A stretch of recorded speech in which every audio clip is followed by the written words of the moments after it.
الحضور الكريم، يسر مركز القديس يوسف الثقافي أن يستقبلكم اليوم في آخر محاضرة له هذه السنة، كما يسرني أن أستقبل المرة الثانية تلميذة المدرسة كريستال بيدروسيون للكلام على تأثير الأطعمة في قدرات التلاميذ الذهنية والعقلية.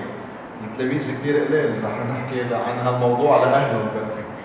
في المعتقدات الشعبية يكثر الكلام مثلا على فوائد الزعتر الذي يفتح الذهن وسوى ذلك مما هو شائع، فإلى أي حد يصح هذا أو ذاك المعتقد؟ أترك الجواب لصاحبة الاختصاص. Bon, donc on va parler aujourd'hui de l'alimentation et des capacités intellectuelles des élèves, mais on va parler aussi de vos capacités intellectuelles, comment vous pouvez vous concentrer mieux, comment améliorer votre mémoire. Donc maintenant, c'est en fait le sujet, c'est pour les élèves, mais aussi pour vous. Et on sait très bien qu'avec le temps, on peut avoir d'Alzheimer, on peut commencer à oublier. Donc, tout ce qu'on va parler aujourd'hui va vous aider en fait à améliorer votre alimentation qui va influencer toutes ces capacités-là. Donc d'un côté, on va voir c'est quoi le lien vraiment entre l'alimentation et les capacités intellectuelles, l'intelligence, la mémoire, la concentration. Et de l'autre côté, on va voir ce qu'on peut vraiment manger pendant les examens ou pendant les moments difficiles que vous avez. Dans cette partie, on va voir toutes les mesures alimentaires qu'il faut mettre en place pour rendre cette mémoire meilleure, pour pouvoir avoir assez d'énergie toute la journée, parce qu'on sait très bien, lorsqu'on n'a pas assez d'énergie, on ne va pas avoir de très bonnes notes, on ne va pas bien se concentrer, donc on veut de l'énergie, on veut aussi changer notre alimentation pour avoir une meilleure concentration. Pour commencer, on a d'un côté le cerveau. Le cerveau a des besoins spécifiques. En fait, à lui seul, le cerveau a besoin de 40 nutriments, entre autres 13 vitamines, 15 minéraux, 2 à 4 acides gras essentiels, c'est-à-dire les bons gras, et puis 8 à 10 acides aminés indispensables. Donc, comme vous voyez, il a beaucoup de besoins, alors qu'en fait, il ne représente environ que 2% de notre corps. Donc ce cerveau-là, qui représente uniquement 2%, il a beaucoup de besoins. Et en fait, il a besoin de 20% de l'énergie qu'on dépense. C'est-à-dire, si vous avez besoin de 1300 calories par jour, à lui seul, le cerveau a besoin de presque 280 calories, ce qui est beaucoup. Donc, on a le cerveau d'un côté, et d'un autre côté, on a une alimentation qui est non saine de la part des enfants ou même des parents. Donc, on rate le petit déjeuner, on ne mange pas assez le soir, on prend des collations qui sont très riches en sucre et on va voir ensemble comment une alimentation très riche en sucre ne va pas vous permettre de bien vous concentrer. Et là, même pour les adultes. Donc, on va parler un peu d'hyperglycémie, d'hypoglycémie et comment et pourquoi, lorsque vous mangez beaucoup ou beaucoup de sucre, vous allez vous sentir fatigué, vous avez envie de dormir et vous n'avez pas assez d'énergie. Donc, l'alimentation peut avoir des conséquences négatives sur les résultats scolaires, mais aussi votre concentration pendant la journée lorsque vous travaillez. Que ce soit les difficultés d'apprentissage, les trous de mémoire, la baisse de concentration, surtout après les repas, et ça se passe avec tout le monde, la réduction donc, des performances intellectuelles, tous ces problèmes-là, les études ont montré vraiment que la nutrition peut jouer un rôle dans le maintien de ces fonctions-là. Donc on a besoin d'une alimentation saine, qu'elle soit équilibrée et variée. Si vraiment vous faites attention à votre alimentation, vous allez pouvoir éviter la fatigue, vous allez pouvoir résister au stress, augmenter l'endurance, améliorer et booster les performances intellectuelles mais aussi physiques, parce que si vous êtes fatigué, vous n'allez pas vous concentrer et donc vous aurez moins de bonnes notes. Et en plus, une alimentation qui est très saine peut éviter la prise de poids.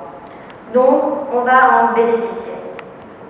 Donc, vous voulez le maximum d'énergie, alors là, il faut vraiment consommer des lipides, glucides, protéines, des fibres, des vitamines et minéraux. Mais sachez très bien qu'il n'y a pas un seul aliment qui est essentiel. c'est pas le thym et le sandwich Zaka le matin chaque jour qui va vous permettre de décrocher de meilleures notes, mais c'est une alimentation qui est variée. Oui, le thym c'est très bien, il contient des antioxydants, mais c'est pas uniquement le thym qui va vous aider, donc essayez de varier votre alimentation pour avoir le maximum de tous ces nutriments qui sont essentiels pour le cerveau. Les recommandations générales, on va passer rapidement sur plusieurs points en passant du petit déjeuner, oméga 3, vitamine B, donc on va voir un peu qu'est-ce qui affecte et qu'est-ce qui influence en fait le cerveau et qu'est-ce qui va nous permettre de bien travailler, se concentrer au travail ou à l'école. On commence par le petit déjeuner. Là, c'est des études qui prouvent vraiment que si vous prenez un petit déjeuner qui est complet, vous allez pouvoir avoir de meilleures notes, vous allez pouvoir améliorer vos performances à l'école ou au travail. Donc, c'est essentiel. La mémoire, donc si vous avez des trous de mémoire pendant la journée, vous oubliez des noms, vous oubliez des informations, là, le petit déjeuner va vous permettre de bien commencer votre journée, surtout lorsque le petit déjeuner est riche en glucides. Oui, vous avez besoin au petit déjeuner d'une petite tartine, un peu de céréales, vous avez besoin de glucides parce que les études montrent, lorsqu'on mange des glucides le matin, le taux de glucose dans le sang, il est optimal, il est bien. Et là, vous pouvez bien vous concentrer. Donc on va comprendre que tous les enfants qui ne prennent pas le petit déjeuner convenablement, ils ne pourront pas en fait bien se concentrer à l'école. Et sauter le petit déjeuner va vous faire sentir en fait la fatigue, un peu tout ça. Donc le petit déjeuner est obligatoire. Il va nous donner en fait toute l'énergie qu'on a besoin jusqu'au snack ou la collation. Les études montrent qu'il y a un apprentissage meilleur, performance scolaire meilleure et en plus on maintient un poids santé. Le petit déjeuner en fait, si on va répartir nos calories pendant la journée, le petit déjeuner doit être de 25%. Okay, donc si on a besoin de 1000 calories, bien sûr on a besoin de beaucoup plus, mais si pour faciliter le calcul, 1000 calories par jour, il faut avoir 25%, c'est-à-dire 250 calories au petit déjeuner, ce qui est quand même bien. C'est un sandwich avec peut-être un fruit. Petit déjeuner pour une excellente mémoire, il faut avoir un peu de glucides, protéines et autant que possible réduire les lipides. Donc le matin, vous n'avez pas vraiment besoin de lipides. Ce que vous avez besoin, c'est les glucides. Il faut privilégier bien sûr les glucides qui sont lents, c'est-à-dire dont la digestion qui est lente. Donc c'est le pain complet, les céréales complètes, les biscottes complètes. Et réduire autant que possible les manariches, les croissants, c'est très sucré, c'est très gras. Vous n'allez pas bien vous concentrer. Les protéines, c'est essentiel, ils permettent de construire les tissus, surtout pour les enfants et adolescents. Et puis, les lipides, comme on a dit, il faut les réduire autant que possible. Donc, pour vraiment avoir un petit déjeuner complet, on a besoin d'un produit laitier, ça peut être du fromage, de la lait de nez, du lait. C'est un produit céréalier, ça peut être donc les pains complets, biscottes ou céréales, et on a besoin d'un fruit ou jus de fruits. On préfère tout le temps le fruit au jus de fruits parce qu'en fait, une portion de fruits, c'est égal à un demi-verre de jus. Donc lorsque vous prenez votre verre de jus complet, ça fait 2 fruits et donc là, vous augmentez beaucoup vos calories. Donc faites attention. On va faire, le petit déjeuner doit être composé des 3 produits laitiers, céréaliers et fruits. À privilégier donc les céréales et tout ce qui est grain entier. Pas de manaiche, donuts, croissants, bagel. Le bagel, c'est à peu près 6 sandwichs. Donc, faites attention. Donc, même lorsqu'on a le produit céréalier, il faut bien choisir. Donc, ce n'est pas uniquement le fait de choisir le produit céréalier. Pareil pour les fruits entiers, comme on a dit, mieux vaut choisir fruits entiers que jus de fruits ou cocktail de fruits, confiture, sucre. Tout ça, c'est des sucres très rapides. Ça ne vous permet pas, en fait, de mieux vous concentrer toute la journée. On peut aussi choisir les protéines comme l'œuf, fromage, beurre d'arachide, c'est très bien, le peanut butter. Et autant que possible, éloignez-vous de tout ce qui est très gras, bacon, saucisse, pour ne pas aussi se sentir fatigué. Parce que tout ce qui est friture, tout ce qui est très gras, nécessite une digestion qui est lente, mais qui n'est pas efficace pour mieux se concentrer. Si vous n'avez pas envie de prendre vos petits déjeuners, que ce soit les enfants, mais même les adultes, c'est très bien que même les adultes, n'aime pas le petit déjeuner, là, il faut vraiment voir si on est en train d'avoir un dîner qui est très lourd. Si vous avez un dîner lourd, vous n'avez pas à avoir faim le matin, donc essayez d'alléger le dîner. Si vous ne dormez pas assez aussi, ça affecte l'appétit le matin. Et si vous n'avez pas envie, donc vous pouvez prévoir une petite collation donc, à manger sur le chemin de l'école ou du travail. Donc pas nécessaire de prendre tout le petit déjeuner à la maison. Essentiel, c'est le calcium. Donc attention, c'est surtout le petit déjeuner. On peut prendre du fromage ou du lait, mais même aussi on peut le prendre en tant que collation. Donc on peut prendre des petits yogourts, comme on peut prendre un petit sandwich de fromage pour collation. Si vos enfants n'aiment pas le lait, il y a beaucoup d'enfants qui n'aiment pas le lait, mais même des adultes, là on peut ajouter un peu de fruits et faire des milkshakes, ou même un peu mettre du chocolat, il n'y a pas de problème. En principe, on aura tous les bienfaits du lait avec le calcium et les protéines. On passe aux calories de la journée. En fait, une des façons qui vont vous permettre de bien vous concentrer, c'est comment répartir les calories. Il ne faut pas mettre toutes vos calories dans un seul repas. Il faut vraiment bien les répartir. Et si vous faites attention, lorsque votre repas est très riche en calories, vous sentez que vous voulez dormir directement après le déjeuner. Et c'est en fait à cause du nombre de calories que vous êtes en train de consommer. Il faut répartir les calories et autant que possible un repas faible en calories. Oui, le cerveau a besoin de glucose, il a besoin donc de calories, mais il faut les lui donner de façon un peu fréquente. Donc on a besoin de 3 repas, de 1 à 2 collations et manger à des heures régulières, comme ça on fournit au cerveau ce dont il a besoin. Comment vous pouvez réduire en fait les calories? Je vous donne un exemple qui est très simple. Si vous avez un sandwich avec un fruit et un yogourt à prendre, ne les prenez pas en même temps. Essayez de prendre quelque chose à midi, comme par exemple le sandwich avec les légumes, et mettez de côté le yogourt et le fruit pour le prendre en collation. Beaucoup de personnes prennent le tout ensemble. Non, essayez de séparer, comme ça les calories sont séparées et vous avez quelque chose pour prendre lorsque vous avez vraiment faim. Quant au repas du soir, là c'est le plus léger. Et beaucoup de personnes, même les enfants, prennent la tape du déjeuner, on le reprenne à dîner. Donc vraiment le repas du soir doit être léger. Il doit en fait, 3/4 de toutes vos calories doivent provenir et assurer ce dont vous avez besoin avant 17 heures. Donc vraiment le soir, ça sera un petit sandwich, une petite salade de protéines, de thon, de crevettes. On passe aux glucides. Donc on a parlé des calories, comment les calories doivent être dispersées pendant la journée. Qu'en est-il des glucides? Comment il faut répartir les glucides? Parce que l'essentiel c'est les glucides, puisque le glucide c'est le carburant du cerveau. Donc le glucose c'est lui qui fait fonctionner le cerveau.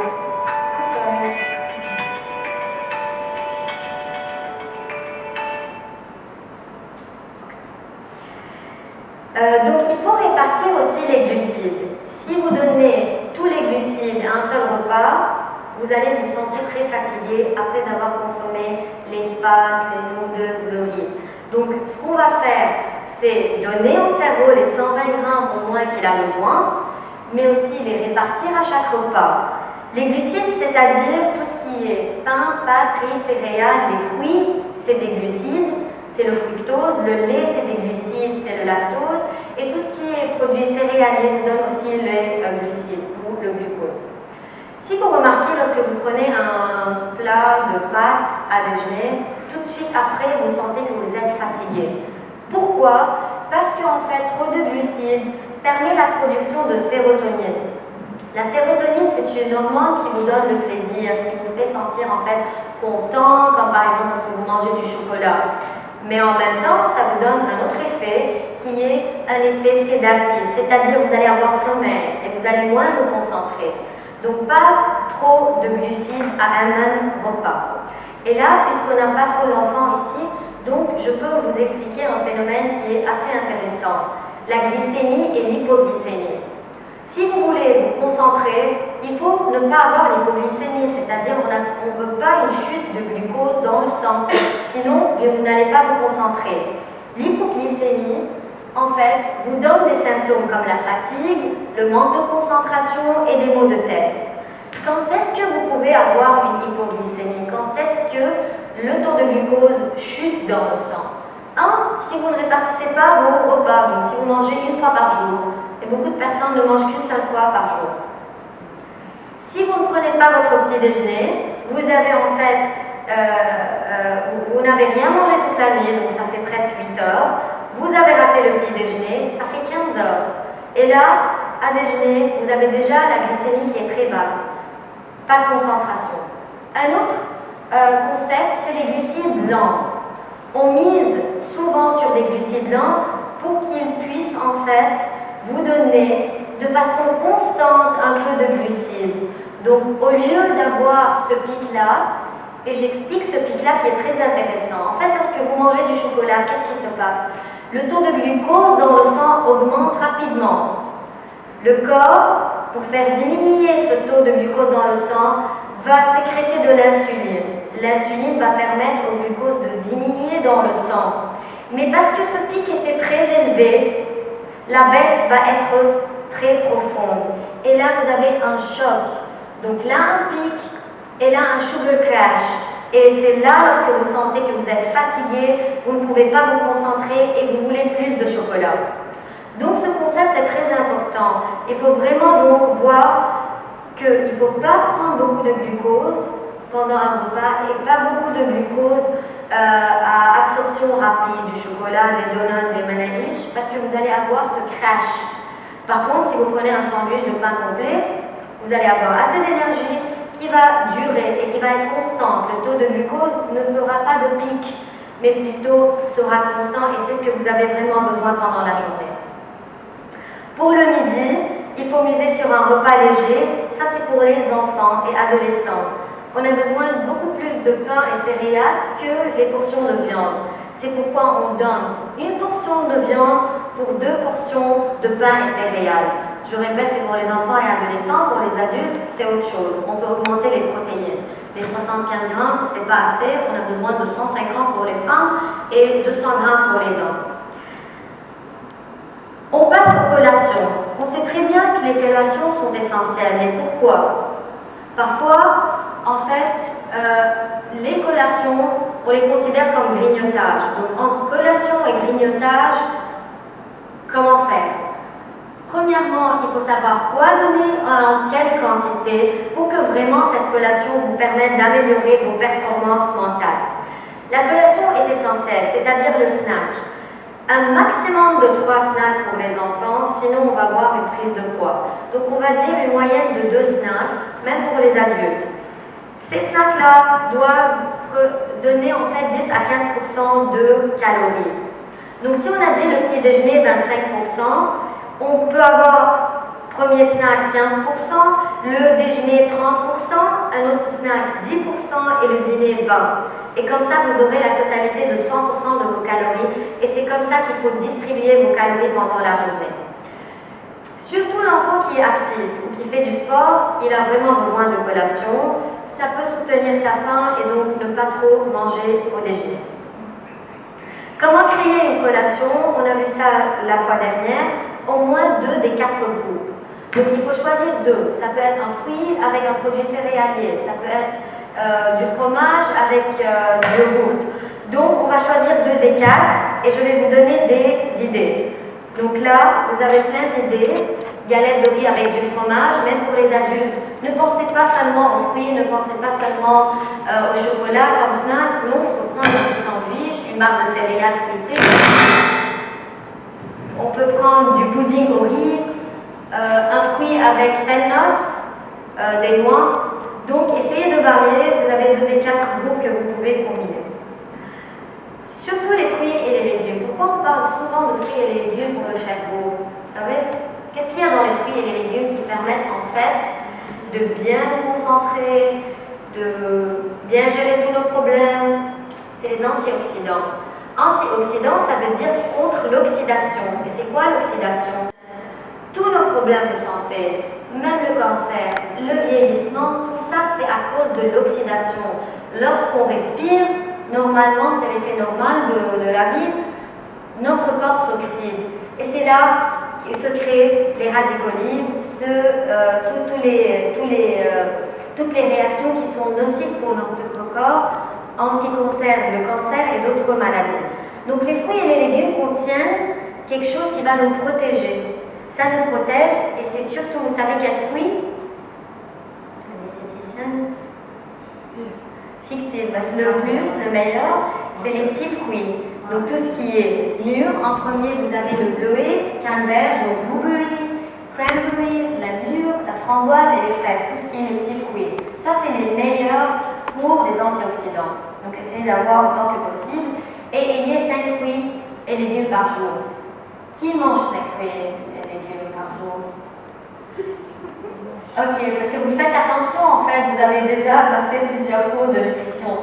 Donc, essayez de penser à 2 fruits par jour et 3 légumes. Les légumes, comment on peut les mettre? C'est un concombre le matin avec le sandwich, une salade à déjeuner, et ça peut être des snacks, des carottes et des concombres, des choux-fleurs, des brocolis dans une soupe. Donc, vous pouvez vraiment avoir 3 à 5 fruits par jour. On passe à l'oméga 3. C'est quoi l'oméga 3? On parle souvent d'oméga 3, mais c'est quoi? Léa, c'est quoi l'oméga 3? Personne ne sait c'est quoi l'oméga 3. Acide, c'est l'huile, c'est un bon gras. Bravo. Donc, les études ont montré que lorsque vous avez assez d'oméga 3 dans votre alimentation, là, c'est très bien pour le cerveau. Pourquoi? En fait, le cerveau et les neurones, la composition du cerveau, elle est faite à partir de graisse. Il y a des personnes qui me disent je veux maigrir beaucoup, je veux avoir 0 fat dans mon corps, mais ça ne se fait pas parce qu'en fait, même notre cerveau est fait de graisse. Et donc, on a besoin de graisse, mais les bons gras. Entre autres, c'est l'oméga 3. Où est-ce qu'on retrouve l'oméga 3? Dans 2 sources. Une source animale, marine et une source végétale. C'est les poissons en fait, et c'est pourquoi on demande de consommer au moins 2 fois par semaine. Pour les enfants, ça peut être 75 grammes à chaque fois, et pour les adultes, 150 à 200 grammes. Et c'est les poissons gras, c'est-à-dire le saumon, même le thon, les sardines. Donc essayez d'avoir 2 fois par semaine. Qui consomme 2 fois par semaine de poissons aux fruits de mer? Ok, toutes les autres personnes, vous devez consommer plus ou bien vous devez avoir recours aux suppléments. Donc si vous n'avez pas 2 fois par semaine, c'est les suppléments qu'il faut avoir. Les suppléments. Surtout, les suppléments d'oméga 3. Il faut que ça soit grillé parce que vous n'allez pas bénéficier de l'oméga 3 si c'est frit. Ok?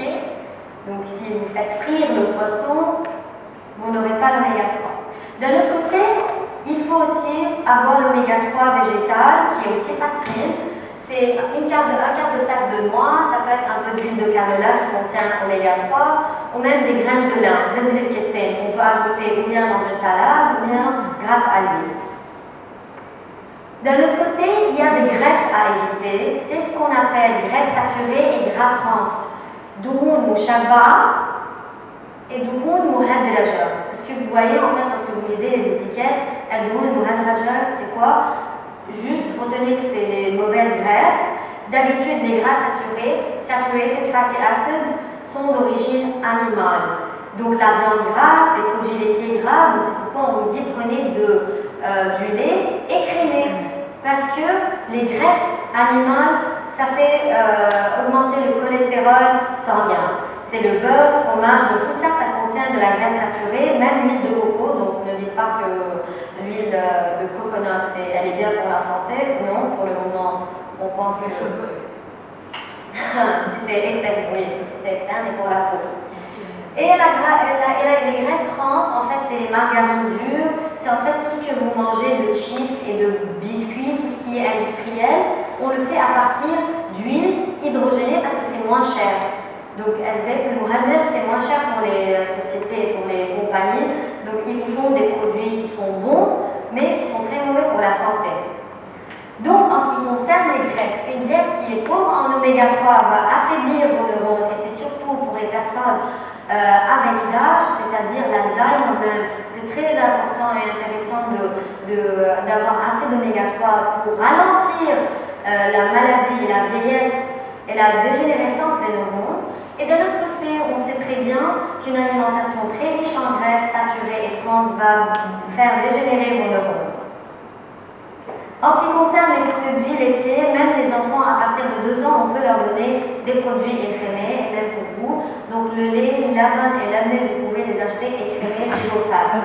Parce que c'est même à partir de 2 ans. Oui, sauf si cet enfant, vous pouvez aussi demi-écrémé, il n'y a pas de problème si vous préférez le goût. Mais sachez que le lait c'est très important parce qu'il y a le calcium et vitamine B12 qui est très important pour la santé du cerveau, mais ils doivent être faibles en gras. On passe aux vitamines B. On sait très bien qu'on a plusieurs vitamines B, B1, 2, 3, 4, donc c'est le complexe B. On sait très bien que tout le complexe est nécessaire pour la santé du cerveau, mais c'est surtout la B1, 6, 9 et 12. Ils sont très importants pour la mémoire. Donc toute personne qui a un problème dans la mémoire, vous pouvez augmenter dans votre alimentation les vitamines B1, 6, 9 et 12. Je vais vous montrer où est-ce que vous allez les retrouver. Si même vous avez de petites carences, donc une petite déficience, va affecter votre concentration. Donc faites attention à vos enfants et à vos vitamines B. Où est-ce qu'on les retrouve? En fait, pour la B1, 6 et 9, c'est assez facile, c'est très courant dans notre alimentation. Donc dans la B1, ça se retrouve dans presque de nombreux aliments, dans les céréales complètes, parce que vous prenez des cornflakes complets, les fruits secs, on a même dans les graines, les légumes, donc c'est assez varié. Vous n'êtes pas trop à risque de déficience en vitamine B1. Pareil pour la B6 si vous prenez assez de viande, banane, pois chiches, pistache. Et B9, B9 c'est l'acide folique. C'est tout ce qui est vert, feuillu, donc miel, tout ça, meurtrier. Par contre, la B12 c'est essentiellement les aliments d'origine animale. Donc si vous êtes végétarien ou votre enfant est végétarien, vous êtes plus à risque de déficience en vitamine B12. Et là, la concentration va diminuer et toute la performance intellectuelle va être affectée. Donc, faites attention aux vitamines B. Avant-dernier point, c'est le fer. On parle du fer, mais est-ce qu'il y a un lien entre fer et concentration? Le fer est très important. C'est lui qui transporte l'oxygène. Et donc, si on n'a pas assez de fer, l'oxygène ne va pas passer au cerveau. Donc, faites attention au fer, mais aussi, on sait très bien que le fer permet de sécréter ou de produire la sérotonine que je viens de mentionner. La sérotonine qui va vous permettre donc de vous sentir bien, une bonne humeur, l'appétit elle est bien, vous dormez bien, mais aussi la dopamine. Et la dopamine diminue en fait le manque de concentration. Donc vous allez mieux vous concentrer avec la dopamine et contrôler les mouvements. Donc le fer, il est essentiel. Et on sait très bien que les femmes, les adolescentes surtout, ont beaucoup de carences en fer à cause des règles. Donc attention, si les règles sont abondantes, faites des prises de sang pour vous assurer que vous n'avez pas d'anémie. Si vous avez une anémie, vous allez vous sentir faible, moins de concentration et beaucoup de problèmes à l'école. Où est-ce qu'on retrouve le fer? Dans les viandes ou d'autres? Dans les lentilles et légumineuses. Très bien, donc on a 2 sources de fer. En fait, une source animale, donc viande rouge, abak, tout ça, mais aussi légumes verts et légumineuses, les lentilles, les pois chiches. Mais faites attention, lequel est meilleur? Tout ce qui est de source animale, parce que le fer, on l'appelle le fer héminique. Sa forme, en fait, le fer a une forme spéciale qui permet d'être bien absorbé. Tout ce qui provient des produits des végétaux, c'est un fer non héminique, la forme elle est différente, elle n'est pas bien absorbée. Et vous savez quoi faire pour augmenter l'absorption de ce fer-là? Comment vous pouvez augmenter l'absorption du fer des lentilles, par exemple? Parce qu'on a dit que c'est du fer végétal.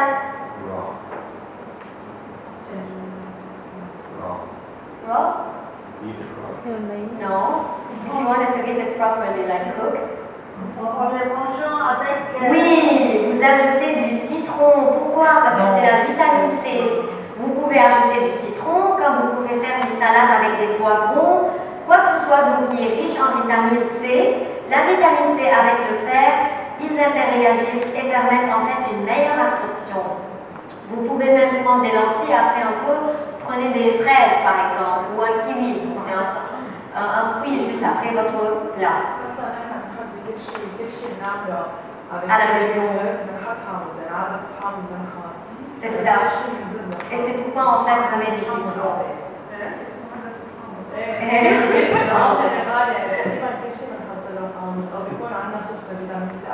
C'est ça, et vous avez une autre méthode aussi de combiner la sauce végétale avec la sauce animale. Comme ça, ils interagissent et vous aident. Donc, vous pouvez mettre un peu de lentilles avec un petit steak et ça fera donc une bonne source de fer. L'eau. Qui boit 2 litres d'eau par jour? 2 litres. C'est très peu. Non. C'est très peu. Moi, je bois l'après-midi. Le matin, je n'ai pas besoin de boire. Uniquement l'après-midi. En fait, il faut boire 2 litres d'eau au moins. Bien sûr, ça dépend aussi du poids. L'enfant, c'est autre chose, on va voir ensemble. Mais il faut les répartir. Si vous ne buvez pas toute la journée et le soir, vous prenez 2 litres, votre corps n'en a pas besoin. C'est en fait, il faut donner, comme le cerveau qui faut donner un petit peu de glucides, un petit peu de calories et même de l'eau pour le cerveau. Donc, ne pas s'hydrater assez nuit à la concentration. Lorsque vous sentez que vous êtes fatigué, allez boire de l'eau parce que vous allez vous rafraîchir, mais aussi vous allez donner de l'eau à votre cerveau. Si on ne boit pas suffisamment, l'organisme, vous aurez un manque de pression dans le sang, vous n'allez pas évacuer tout ce qui est déchets dans votre corps, mais c'est surtout, vous n'allez pas donner assez d'oxygène à votre cerveau ni les nutriments. Les nutriments et l'oxygène passent. Plus on a de l'eau, plus la circulation sanguine sera meilleure et là, vous allez vous concentrer mieux. Donc, buvez assez chaque jour. Attention aux enfants parce que l'enfant ne sait pas trop reconnaître donc, la sensation de soif. Donc, essayez de lui dire, même si tu n'as pas soif, tu dois boire. Surtout lorsqu'ils jouent, en fait, ils oublient de boire. Et n'oubliez pas que l'eau ne contient pas de calories, donc si vous essayez en fait de gérer votre poids, là l'eau est très bien en fait pour maintenir un poids normal. Pour l'enfant, on a en fait différentes quantités ou des besoins différents. Vous pouvez prendre ça en photo si vous voulez. Donc ça dépend de l'âge et ça dépend en fait si l'enfant est une fille ou un garçon. Et les adultes? Les adultes, c'est entre 2 litres à 2,5 et si vous faites du sport, là, ça doit grimper encore plus. Ça dépend de la quantité de sueur aussi que vous allez produire. Et même pour entrer dans les détails, pour les athlètes, si ça vous intéresse, en fait, les athlètes prennent leur poids avant le sport et après le sport. Et en fait, ils font le calcul. C'est le kilogramme en fait qu'ils ont perdu pendant le sport, ils doivent le récupérer après. Donc c'est une façon pour vraiment voir combien on a perdu d'eau. Avant et après le sport, on prend le poids. Si vous n'aimez pas boire, et beaucoup de personnes n'aiment pas boire, même les enfants et les adultes, on peut ajouter un peu de glaçons de fruits, on peut ajouter un peu de tranches de citron, de thym, faites ce que vous voulez, utilisez une paille pour les enfants, ça peut les intéresser. Attention à tout ce qui est eau gazeuse, surtout si c'est sucré. Donc les soft drinks qui sont pas light, ça augmente aussi les calories. Résumé. Donc en résumé, ça c'est notre cerveau. D'un côté, on a tout ce qui est brain buster et brain booster, tout ce qui va aider vraiment votre cerveau à bien fonctionner. On a parlé de fruits, de légumes, les bonnes graisses, donc on a ici les noix, on a ici l'avocat, les verts feuillus, les œufs, parfois même, pourquoi pas, le chocolat. Donc on a tout ça qui aide en fait le cerveau à mieux se concentrer et travailler et c'est assez varié. Par contre, tout ce qui est burger, ice cream, donuts, muffins, donc tout ça c'est très rapide, ça n'aide pas votre cerveau à bien se concentrer. On passe à la deuxième partie rapidement. Quoi manger pendant les examens ou si vous voulez, quoi manger lorsque vous êtes en période de stress. Donc, vous passez dans un moment de stress, une semaine de stress, vous avez des choses vraiment importantes à faire. Comment faire? Donc bien sûr, il faut gérer l'assiette parce qu'on a compris que l'assiette et ce qu'on mange influence vraiment notre façon de se concentrer. Donc voici quelques conseils. Apport régulier, donc ne sautez pas de repas. Calories, c'est très important, mais répartissez bien. Et plusieurs repas donc, pour pouvoir donner ce que le cerveau a besoin. Si vous ne donnez pas au cerveau ce qu'il a besoin, il va aller chercher ailleurs. et donc les autres organes vont se sentir affaiblis. Et si vous allez faire du sport, vous n'allez pas pouvoir bien faire du sport parce que le cerveau a déjà pris tout ce qui est essentiel pour lui. Deuxième chose, des repas diversifiés. Beaucoup de personnes, peut-être des étudiants, mangent très rapidement. Parfois, on rate des repas parce qu'on ne veut pas perdre du temps. Ou même les adultes, on est au travail, on ne va pas perdre notre temps, on ne mange pas. Donc, le fait de préparer du repas, oui, ça prend du temps, mais faites-le parce que ça va vous permettre de mieux vous concentrer. Donc, au lieu de prendre 2 heures pour faire un travail, ça va vous prendre 1 heure. Et en plus, il y a des enfants qui prennent pizza pâtes tout le temps. Donc, essayez de varier parce que ça ne va pas vous permettre de donner toutes les vitamines nécessaires au cerveau. Stress et anxiété. Oui, les enfants ont du stress, ils ont l'anxiété, et là, il faut gérer avec les aliments. On calme l'angoisse un peu avec du riz et des pâtes, parce qu'on a dit que le riz et les pâtes nous donnent un peu de sérotonine. Donc, on peut leur donner pendant les périodes assez difficiles un peu de riz, un peu de pâtes. Les aliments riches en glucides, donc comme on a dit, permettent de sécréter la sérotonine qui diminue l'anxiété. Et pourquoi pas choisir un dessert qui nous plaît, ça va nous donner plaisir, mais bien sûr sans pour autant tomber dans l'autre extrême. Mais oui, en tant que diététicien, on peut donner des gâteaux, des petits cakes, des muffins pour faire plaisir aussi à l'enfant et aux adultes. Autre conseil. En fait, on a parlé d'alimentation, mais j'aimerais vous donner quelques conseils qui ne concernent pas l'alimentation, mais qui affectent votre cerveau. C'est le fait de dormir suffisamment. En fait, le sommeil va permettre d'enregistrer et fixer toutes les notions que vous avez. Si vous ne dormez pas assez, que ce soit les enfants ou vous, vous allez vous fatiguer, donc vous allez moins vous concentrer, et même on peut rentrer dans la dépression, que ce soit pour l'enfant ou l'adulte. Vous avez ici, en tranche d'âge, le besoin d'heures de sommeil. Pour les adultes, de 6 à 8, c'est bon. Moins que 6, c'est très peu. Plus que 8, c'est un peu beaucoup. Et en fait, les études ont montré que si on dort pas assez ou beaucoup, on a des problèmes de santé, de diabète et d'hypertension. Donc 6 à 8, retenez ça très bien. Chacun, bien sûr, a son horloge biologique. Essayez de gérer ça. Se coucher à des heures fixes. Les enfants, ça c'est très intéressant pour eux parce qu'en fait, le fait de dormir à la même heure va permettre au cerveau de bien retenir les informations. Donc 9h chaque soir, 10h chaque soir. Et donc, ça va donner un bon développement cérébral pour les enfants. Éviter les excitants, même pour les adultes. Thé, café contiennent de la caféine et donc là, ça augmente le stress et ça va affecter vos performances intellectuelles. Si vous voulez un peu d'énergie, au lieu du thé ou du café, vous pouvez prendre tout ce qui est vitamine C, donc du kiwi, des fruits, de l'orange, des poivrons dans votre salade. Ça vous donne la vitamine C, un peu d'énergie pour la journée, sans tout le temps utiliser le café ou le thé. Le dernier stade, c'est faire du sport. Le sport, ça aide pour le diabète, les maladies cardiovasculaires, l'hypertension, mais aussi le cerveau. En fait, ça dynamise le corps, donc vous avez un peu plus d'énergie. Au contraire, on pense que le sport va nous fatiguer, mais ce n'est pas le cas. En fait, lorsqu'on fait du sport, on sait qu'on est assez énergétique, mais aussi ça aide à lutter contre le stress. On sait très bien que maintenant, lorsque la personne est stressée, elle n'arrive pas à bien se concentrer. Donc, essayez de lutter contre le stress avec le sport.